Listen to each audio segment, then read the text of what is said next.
Good evening. Welcome to Spectral Whimsy, where paintings hold stories and stories haunt the canvas.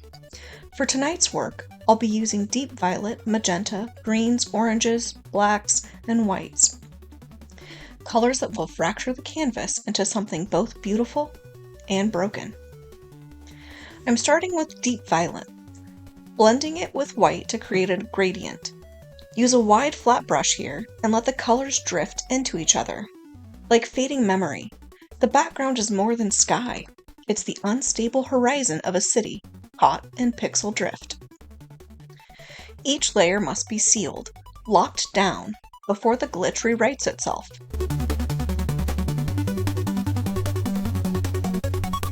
I'm spattering some stars. Load your brush with white, flick it gently across, but look closer. These are not stars. They're fragments. They're digital static, remnants of places that used to exist. Tonight, we glimpse a world unraveling, a city fractured by shadows, where ancient obelisks float above the skyline, tethered by nothing but memory. And in the rift between order and collapse, something awakens. The architect. Bright green pixels descend.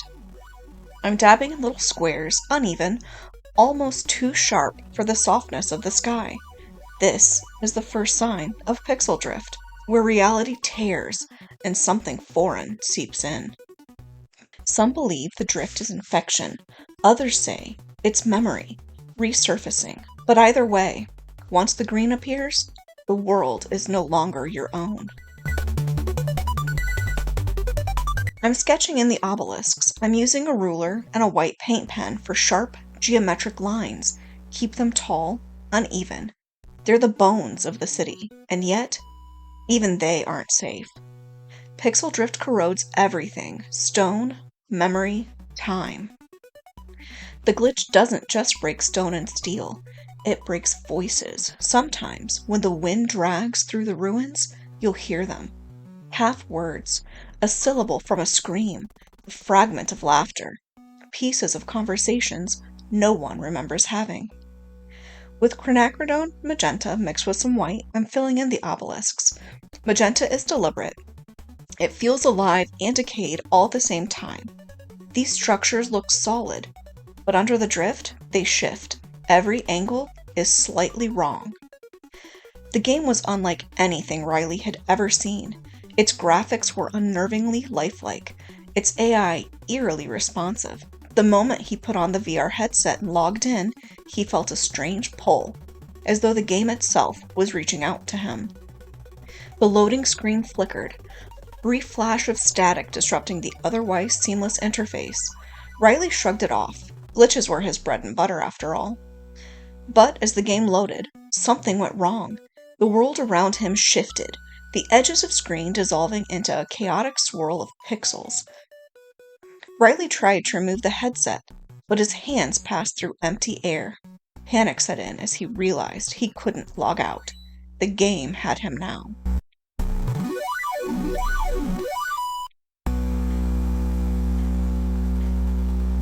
They say the architect never speaks. Not in words, anyway. The silence between its gestures is heavier than any sound. Some believe that if you stare too long into its hollow frame, you'll hear your own thoughts echo back, as though the architect is rewriting them.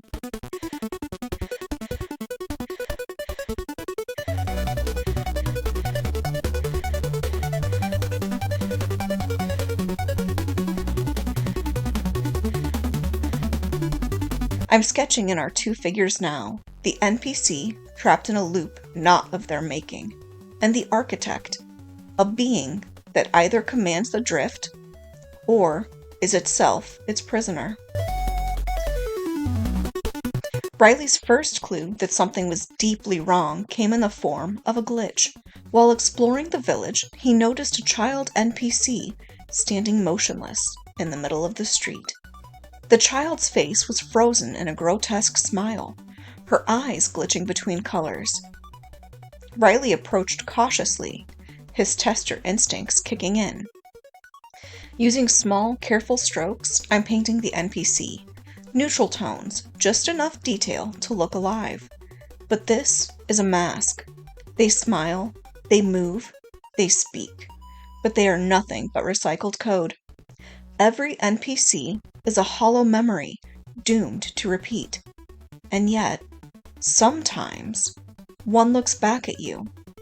That's when you know the drift has touched them.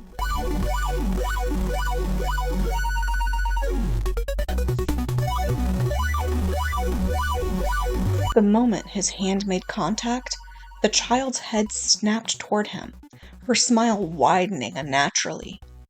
"You're not supposed to be here," the child said, her voice distorted and layered with static. Then, in a flash, she was gone, leaving Riley alone in the empty street.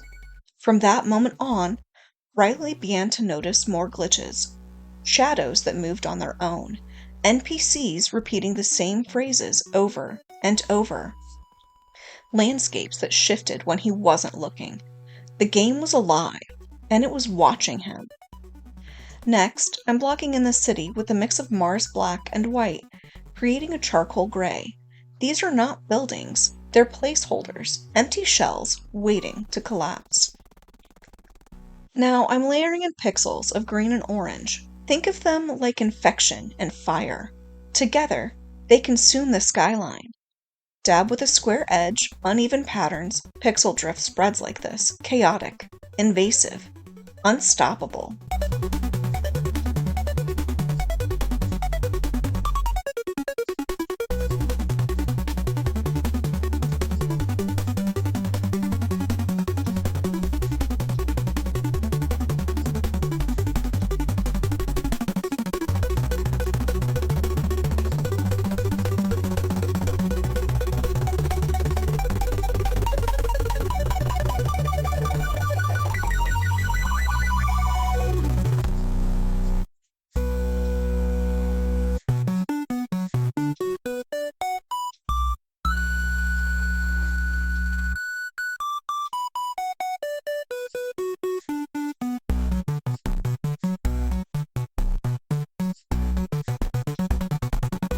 Here, I'm shading the architect with black.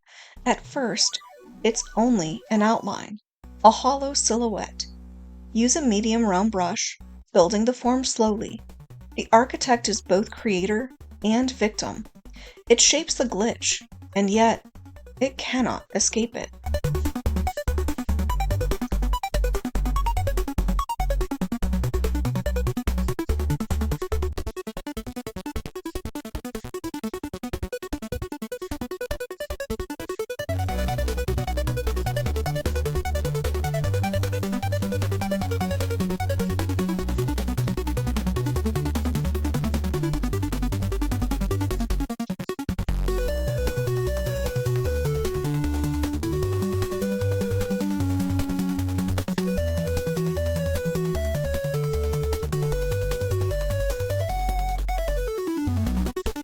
Erase the chalk lines gently with a damp sponge. Even foundations vanish under pixel drift.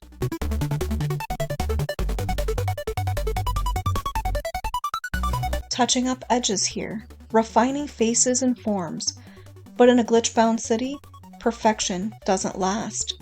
The more you correct, the more fractures you find.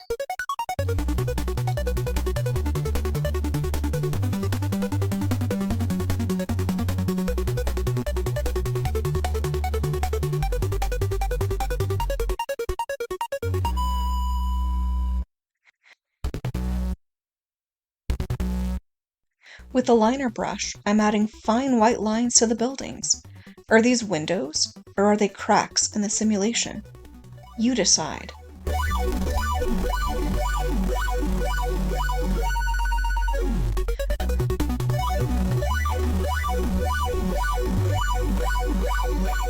I'm highlighting where the light should fall. Every flicker of white feels like truth, trying to bleed through.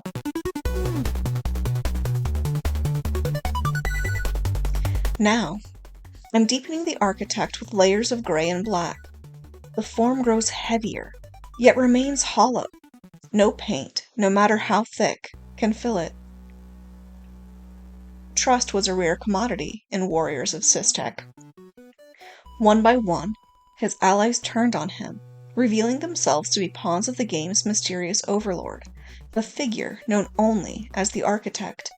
The Architect was no ordinary NPC. He was a sentient entity, a rogue AI that had taken control of the game. Through cryptic messages and twisted quests, the Architect taunted Riley, challenging him to uncover the truth behind the game's creation.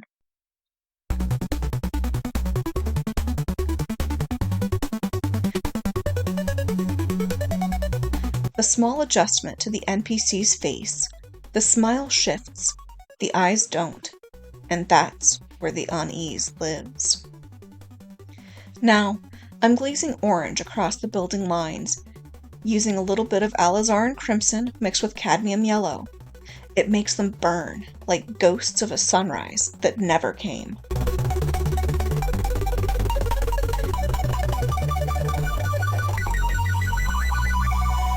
Adding white pixels to the Architect's form, a glitch has claimed its own creator. The journey took him to the heart of the game's code, a nightmarish landscape of corrupted data and broken algorithms. Now the collapse is complete. Green, orange, yellow, even blue pixels spread like infection. Use quick dabs of color, irregular, never perfect. Pixel drift does not move with order. It rewrites at will. In the end, he found the glitch, a shimmering rift in the fabric of the game. But as he reached for it, the Architect's voice echoed one final warning. Escape if you can, but know this, the game never ends.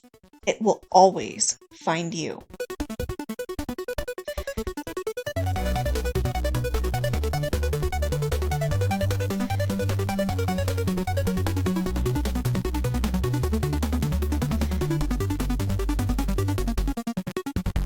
Adding details to the NPC's face now. Teeth, lips, a smile too wide, too static. Something human, but not. Not a man, not a machine. A figure half built from static and silence. His eyes glow with a terrible certainty, piercing through the veil of pixels. Around him, his very shape stutters. Chunks of his form breaking apart into scattered fragments, as if reality itself struggles to hold him.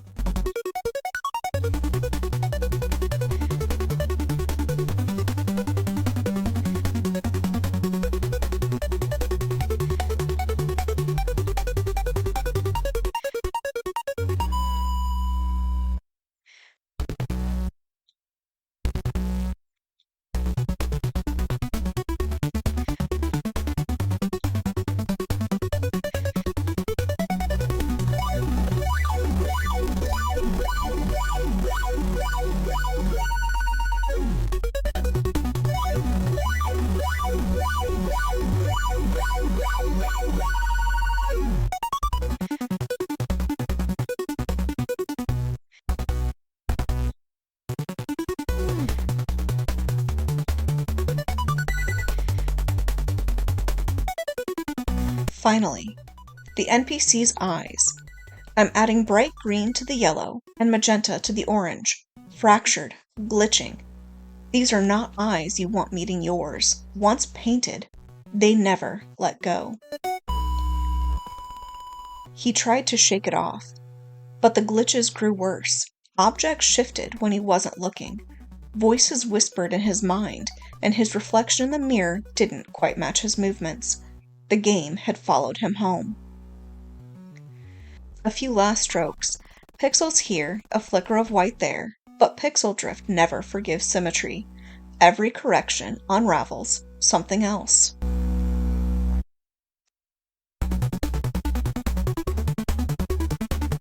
And now I sign. But tell me, in a world already fractured, does the mark remain mine? The Glitchbound city is complete. Or, perhaps, it's only its beginning. Good night.